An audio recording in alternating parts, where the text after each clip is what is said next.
So as I was preparing to do another live show from EA's headquarters, I said to myself, F it, let's do another preview. Because the Bundesliga starts this weekend and my people, who are all of you, need to know what's what about the top division in Germany, because even though Super Bayern Munich have won it for, I don't know, what feels like 30 straight years, maybe, just maybe this year will be different, and we're going to start with Eintracht Frankfurt, who had a great run to the semifinals of the Europa League last season behind breakout performances from Luka Jovic and Sebastian Haller before they lost to the eventual champions Chelsea in penalties, which had to be heartbreaking, especially since it seemed like they committed all of their energy to potentially winning that competition, so their league form suffered and they finished in 7th. Which means because of this 7th place finish, they got placed in the Europa League qualifiers, which sucks for them because that means they had their first game of this season on July 12th, which is like a month ago. So they got very little rest over the summer, and not only that, they lost Jovic and Haller to Real Madrid and West Ham respectively. So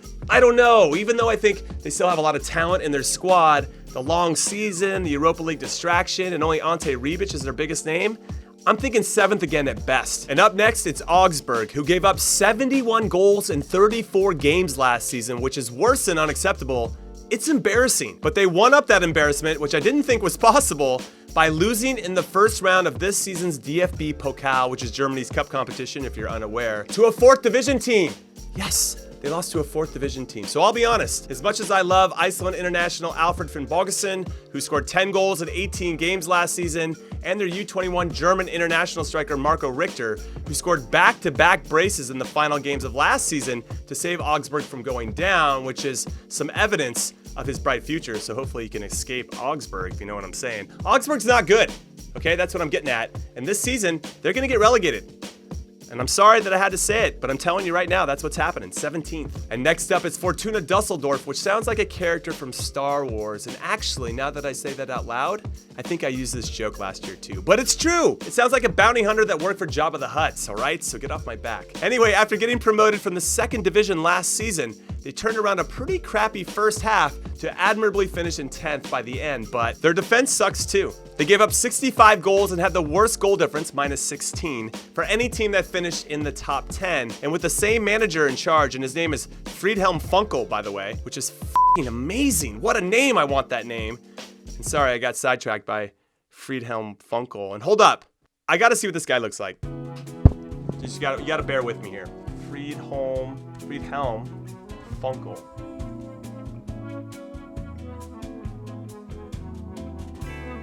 That's not what I was expecting.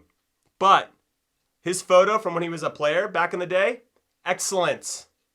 He looks like Bigfoot. Anyway, in summation, I don't know what to make of this team, okay? They could be good, they could be crap, but no, hold on, time out. What am I saying? With American hero Zach Steffen now in goal for them, and he's on loan from Manchester City, I now believe, in my heart, that this Star Wars character of a team is going to find a way to stay up for the 2nd consecutive season, 14th. And now let's chat some more foosball and get Hoovercraft about Bayer Leverkusen, because after their manager Peter Bosch got sacked by Borussia Dortmund, he has been on a mission to restore his reputation, and he's doing just that as he returned Leverkusen to the Champions League by finishing in 4th last season. And like he did during his time at Ajax, Bosch is entrusting his younger players to do the business, most specifically the just turned 20-year-old Kai Havertz, who I honestly can't believe is still on Leverkusen. I thought Bayern Munich definitely would have already purchased him by now after he became the first teenager to score 17 goals in a league campaign last season. Unfortunately, they did lose the player that was providing most of those assists to him in Julian Brandt, who left for Dortmund, so that's going to hurt a little bit, but they softened the blow of his loss by picking up 2 talented attacking players from Hoffenheim, Kerem Demirbay and Nadim Amiri, and 19-year-old winger from PSG, Moussa Diaby, joins the team as well, which could make them a little more diverse in how they attack, but only time will tell. And with them playing in multiple competitions, this season could be a grind, so I'm going to say 5th. And now let's move on to Hertha Berlin, who were pretty bang average last season when they won 11, drew 10, lost 13, and had a minus 8 goal difference. Unless Liverpool loanee Mark Grujic was on the field. Because when he played, and he did in the first 9 games, Hertha went unbeaten in those 9 games. But once he succumbed to a pretty bad ankle injury and missed 11 games, he and the team never really recovered. But good news for all you Hertha fans out there, because Grujic is coming back for another season. And if you add in Dodi Lukebakio, who scored 10 goals for another bang average team, Fortuna, last season, which included a hat-trick against Bayern Munich and a 3-3 thriller, which proves his quality, I think Hertha will do slightly better than they did the season before and finish in 9th. And next up, it might just be the most interesting club in the German top flight this season, Union Berlin. Not only because they're about to embark on their very first season in the Bundesliga, but because of their unique home ground and supporters. For example, 87% of their home stadium is standing only, which creates a great atmosphere that the Etihad could only dream of. Am I right, City fans? I see you. Also at the stadium, they have 4 golden rules that everyone must abide by. 1, you don't boo your own players. And are you taking notes, Madrid fans? 2, don't make a Union Berlin player a scapegoat. Manchester United fans, yeah? Gonna blame Paul Pogba for anything else? 3, never leave the stadium before the game ends. And I see you West Ham fans anytime you play against Manchester City. And 4, you must have a sore throat after every game from all the yelling, which is awesome. Unfortunately, what isn't awesome is that their squad is one of the league's oldest on average, which might look like experience on paper, but this loyalty that they're showing to some of their players who might not have the quality to compete in the top division, which I admire, of course, it just could end up working against them. And that could make things real dicey all season long. So I'm gonna say 16th, which is not instant relegation, but it's close. Because for all of you that don't know, finishing in 16th means that you have to compete in a 2-legged playoff against the 3rd best team in the 2nd division to see who goes up and who goes down. But I hope they stay up because they look like a lot of fun and it's a great story. But moving on, let's talk some Freiburg. Yes, the team that people never seem to remember play in the Bundesliga. Even if you're a diehard FIFA player or if you even live in Germany, you're like, oh yeah, Freiburg. I know absolutely nothing about them. Well, let me tell you, they ride or die with striker Niels Petersen. When he's in the team, they compete. And when he's not, they can't seem to win. They played 10 games without him last season because my man Niels is 30 years old and picking up more injuries than he used to. So if he's healthy, I like them to finish in 15th. If he's not, and given the fact that they haven't won an away game in the league since December 17th, then they're gonna get relegated. But let's stay positive and keep them at 15th for now. And next up, it's Hoffenheim. And the reasons why I think they'll have a good season and finish in the top 6 is that for the first time in 3 years, they will not be playing in Europe thanks to a late season collapse because they're like, we don't want to be bothered with this next season. Somebody else can have it. Which obviously, though, is probably pretty disappointing for the fans and the players, but this has to come as great news for new manager Alfred Schroeder, who needs less distraction as he takes over, not more of it. Plus, they have some great attacking options in Andre Kramaric, who had 17 league goals last season, and Ishak Belfodil, who had 16, and they just added highly rated Danish winger Robert Skoff, who scored 24 goals in 26 league games for FC Copenhagen last season. So even though they have a new coach, which always takes some time for the players to adapt, I think they're going to be really fun to watch, and I think they're going to finish in 6th. And next up, it's the team that sounds like I'm clearing my throat when I say their name, Borussia Mönchengladbach, who not only lost their best player from last season, Thorgan Hazard, over the summer, they lost him to a rival since he made the switch to Borussia Dortmund. However, I'm less concerned about that and more concerned about their mindset when they play at home. They started last season with 9 wins in 9 games at home, but then failed to pick up a win in their following 8, which is the main reason why they failed to grab that 4th spot to secure Champions League qualification and had to settle for 5th and the Europa League. So if they can tighten things up at home under new manager Marco Rose, who comes over from Austria after winning the double with RB Salzburg, and get even more production from striker Alassane Plie, who had 12 goals last season, and help from new signings Embolo and Marcus Thuram, I think they can reach what should be their realistic goal of finishing in the top 4 and get 4th. And now let's hang out and chat about FC Koln, because just 3 seasons ago, they got 5th in the Bundesliga to only then get relegated the following season, which is what? How does that happen? But after getting relegated, they came back up after only 1 season in the 2nd division. So I really love their attitude and their spirit to not feel sorry for themselves. Also, when you add in the fact that goal scoring extraordinaire Anthony Modeste is back at the club, if you remember, he scored 25 goals for them in the season where they finished in 5th, and that is ridiculous. Well played, Anthony Modeste. We'll see if he can do it again. Plus, they have 2 other players in John Cordoba and Simon Tarode, who both scored over 20 goals in all competitions for them last season, and they have 6 new defensive-minded signings that will help them shore up things in the back as they make the jump to the top division. So, I don't know. I think these guys are going to be pretty solid. I got them staying up and finishing in 12th. And now it's time for what could be my favorite named team in all of Germany, Mainz. Because you can't just say it at a normal volume. You have to give it your all. Mainz! Anyway, they finished in 12th last season and then rewarded their manager with a long-term contract. Yes, he won 12 games and lost 15, and had a -11 goal difference and got a new contract, which means I want to manage Mainz in the future if this is what they consider success. Well, if we're being honest, a lot of this success last season was generated by Jean-Philippe Mateta,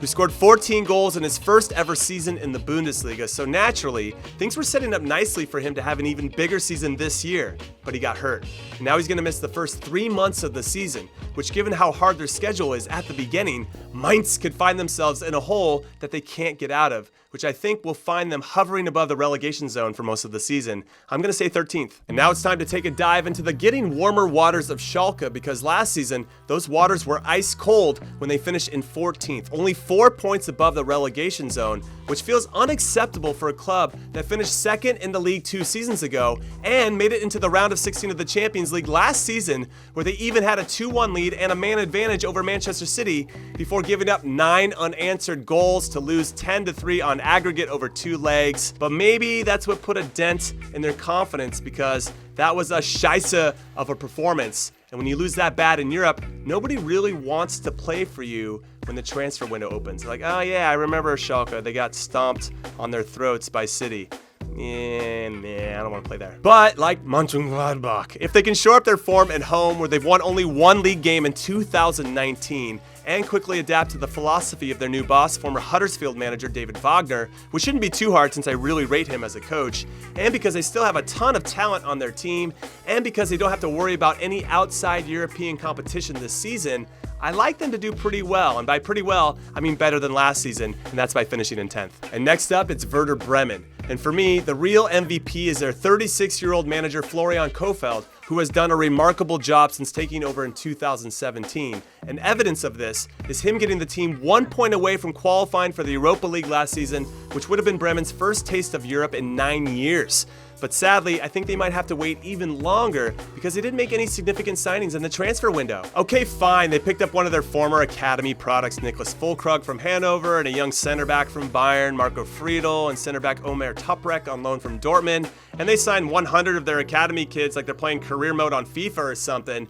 But no one that I think is truly going to move the needle for them in a really, really positive way. So as much as I love their core players, and of course, the American international Josh Sargent, who looks to be their starting number 9 this season, which pumps me up, I don't think it's going to be enough to get into Europe once again, so I'm going to say 8th. And after Werder, we're going to stay in the section of teams that start with W but sound like V, and Wolfsburg, who had some great momentum under manager Bruno Labbadia over the last year and a half when he helped them go from fighting relegation to just 3 points shy of a Champions League spot, but at the end of last season, he left. So Wolfsburg hired Oliver Glasner, who has only managed 2 little-known clubs in Austria, which seems like a risk, especially since Wolfsburg's only significant movement in the transfer market was signing 3 players from the Austrian league, so I don't know.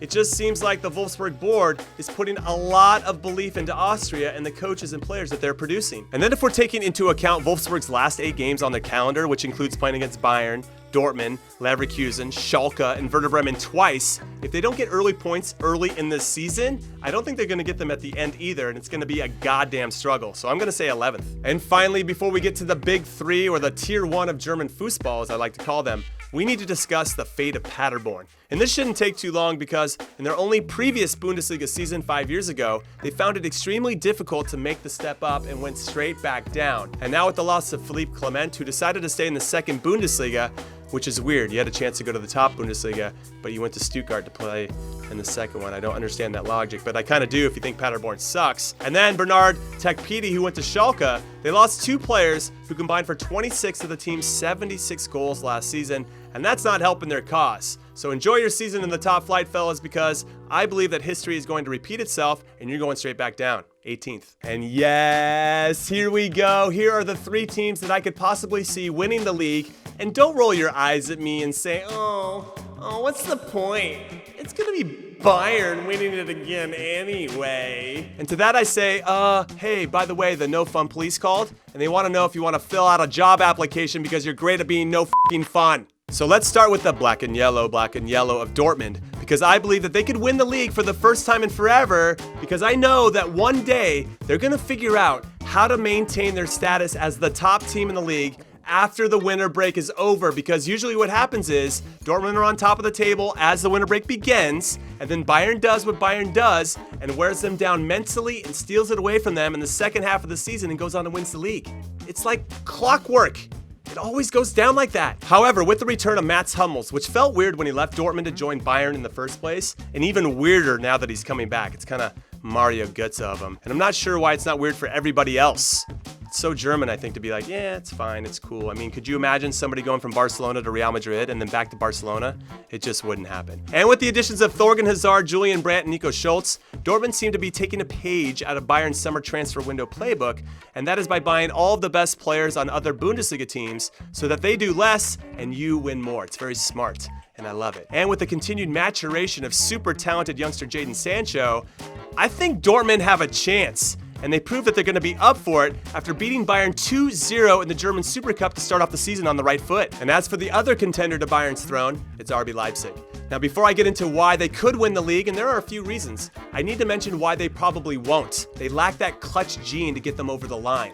They have finished as runners-up in the Bundesliga, the second Bundesliga, the third Bundesliga, and the DFB Pokal. So they know how to get there, they just don't know how to get the job done. But maybe, just maybe, with the addition of Julian Nagelsmann, I never get it right, who's widely regarded as one of the most promising managers in all of Europe, he will be the missing link that Leipzig needs to start winning trophies, which is more than possible because unlike his time at Hoffenheim, he's going to get tremendous financial backing from his owners at Leipzig to accomplish these goals. So I fully expect Germany's most hated club to remain their most hated club as they mount a serious title challenge in the very near future. And if it's not this season, then it's definitely going to be the next one because I'm a big fan of this young manager and I think he's going to figure out how to win very quickly. Which leaves us with the reigning kings of the Bundesliga castle, Super Bayern Munich, who have been so dominant for so long after winning the league for the 7th straight time last season.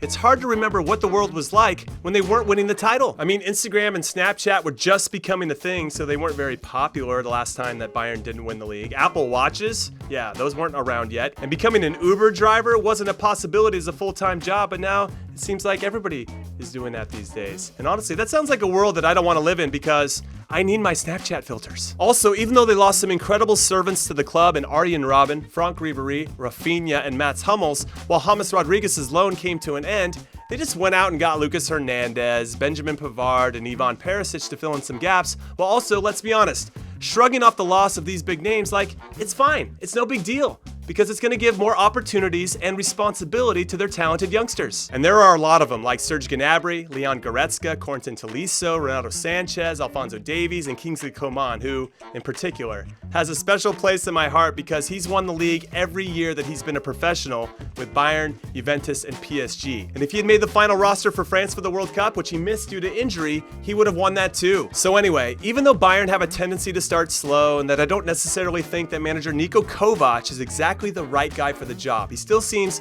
uncomfortable for me in some ways. And maybe that's because he's not getting the full trust of the board above him, though it never seems like those guys trust anybody. And even though the Leroy Sané transfer fell through due to his unfortunate injury, which would have really helped the squad replace living legends Robben and Ribéry, there are 3 certainties in life: death, taxes, and Bayern winning the Bundesliga. So guess what? They're gonna win it again. Dortmund is gonna get second and RB Leipzig will be third. But what do you guys think? Did I nail my predictions once again, or did I nail my predictions once again? Of course I did, because look at this face. It's never wrong. Anyway, let me know your thoughts down below like you always do. Thank you again for the support. It means a lot. And please smash that like and subscribe button to offer up your support of what me and Mike K are creating for you on a regular basis. So wie geht's? Alles good. Ciao Spieler. Auf Wiedersehen. Later.